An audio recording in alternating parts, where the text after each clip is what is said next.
Tanto para Ucrania como para Rusia, las consecuencias negativas de la guerra se han reflejado netamente en la economía de cada uno de los países. Sin embargo, tenemos que hacer notar o remarcar las consecuencias en la estructura productiva de la economía son más fuertes en el lado ucraniano que en el lado ruso. Esto básicamente porque la guerra se desarrolla en territorio ucraniano. La idea de este pequeño recorte tiene que ver con recorrer algunos gráficos que nos van a orientar.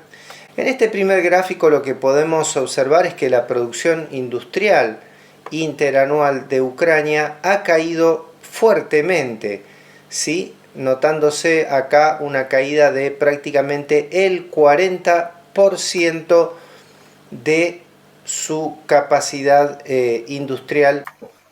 Lo mismo podemos señalar del Producto Interno Bruto, que cae en la misma proporción en la que cae la producción industrial de Ucrania.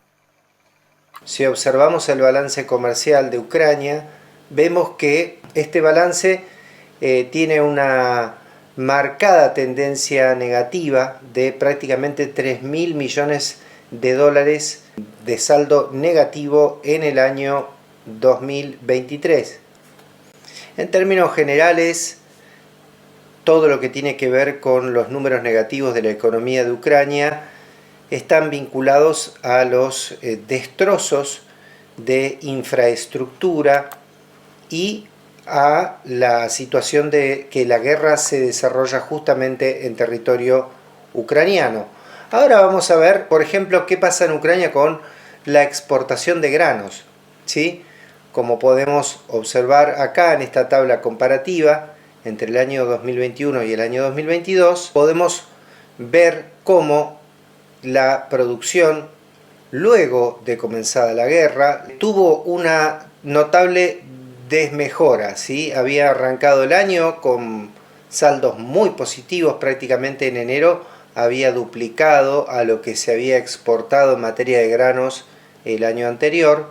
Lo mismo podemos decir de febrero, se habían exportado más de 3.000 toneladas de grano en febrero del 2021 y en febrero del 2022 se había llegado a las 5.000 toneladas. Este número va a caer abruptamente a prácticamente un poco más de 1.000 toneladas en marzo.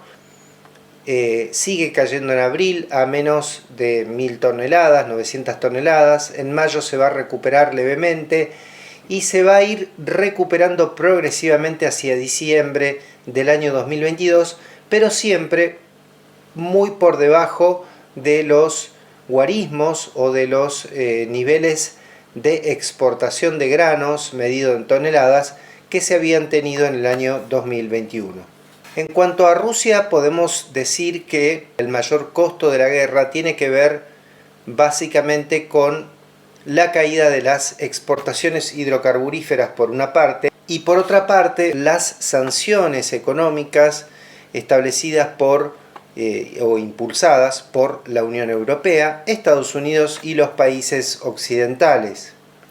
Lo que observamos en este gráfico es el progreso de las exportaciones hidrocarburíferas. En enero del 2021 se parte con unas exportaciones en el orden de los 5.000 millones de dólares, que va increyendo en la medida en que nos acercamos hacia los meses fríos.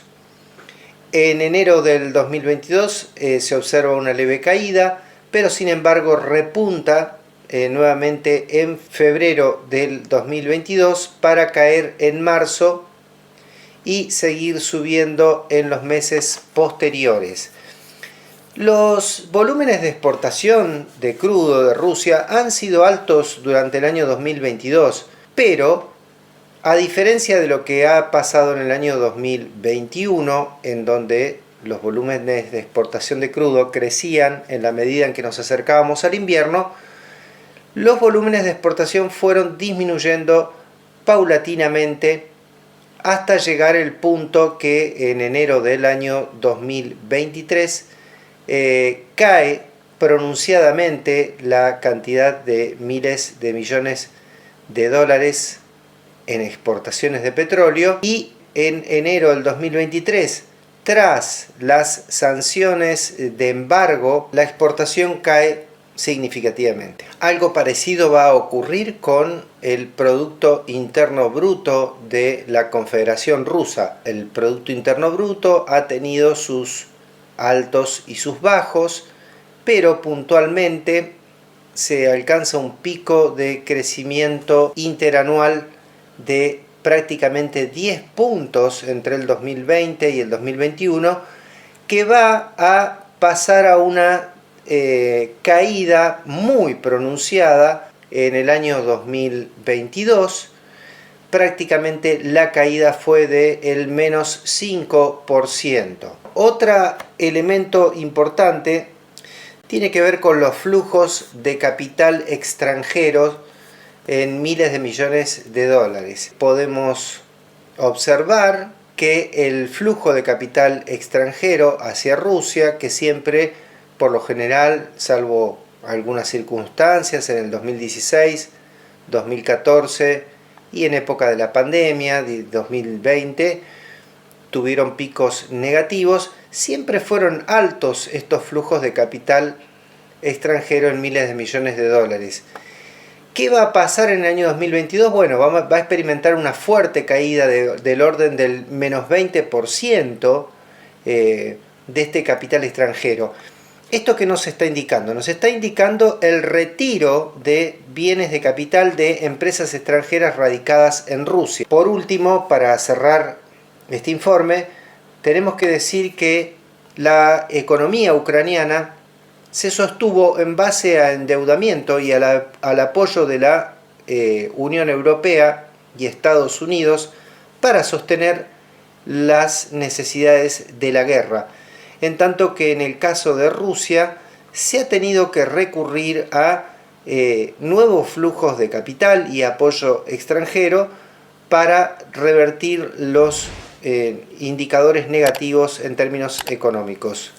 Para Barda Analítica informó Gustavo Baeza.